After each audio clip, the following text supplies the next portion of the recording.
Daily Broadside, day 109. Dear TikTok, no one asked for all these African nudes that are all over this app now all of a sudden. They just pop up, and it's cultural, so it's not offensive. You got some weird community standards there, TikTok. Very weird, but no one wants to see any of that stuff. And if they do, it's just weird, man. That's like people jerking off to National Geographic. I mean, get a life, okay? I was looking at a moth last night that came inside the house with me when I came in last night. And then I noticed when I woke up that he was still on the ceiling in almost the exact same spot.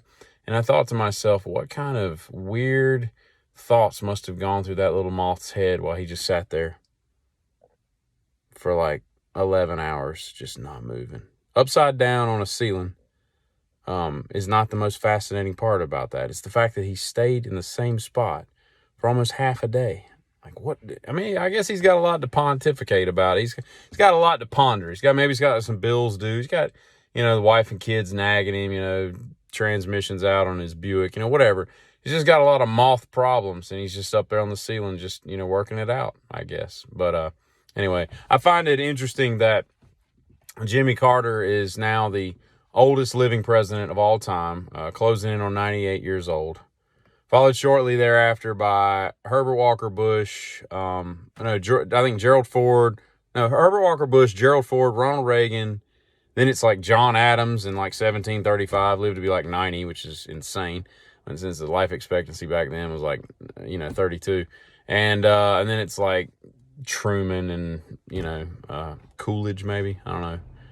Eisenhower. Anyway, I think it's funny that Carter has lived long enough to see this potato in charge just decimating everything that is great about this country. And he's got to be sitting at his Georgia estate eating peaches on his front porch, waiting for the new Habitat for Humanity to come through, do declare, and thinking to himself, I am no longer the worst 20th century president, and forward. I've got a new contender in town. And if you want something weird to think about that I just can't wrap my mind around. I was watching TV the other day, and this popped up, and this is what I thought of. I don't remember what reminded me of it, but imagine the Queen goes out for like some Long John Silver style like fish and chips, and it just wreaks havoc in her bowel system. I mean, just destroys her, right? It's hard to imagine the next step of the Queen of England, at 114 years old or whatever she is, just defiling a bathroom. I can't wrap my mind around that happening, but surely it happens, right? You got the guards outside, standing with the little puffy hats and stuff. So there's that. And I think there should be gas pumps, gas stations rather, just for people who like to smoke and pump gas. What century are we living in, you morons? How is the flammability of gasoline not something that's commonly known? Are you trying to...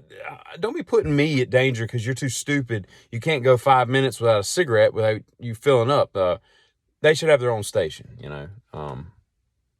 So, yeah.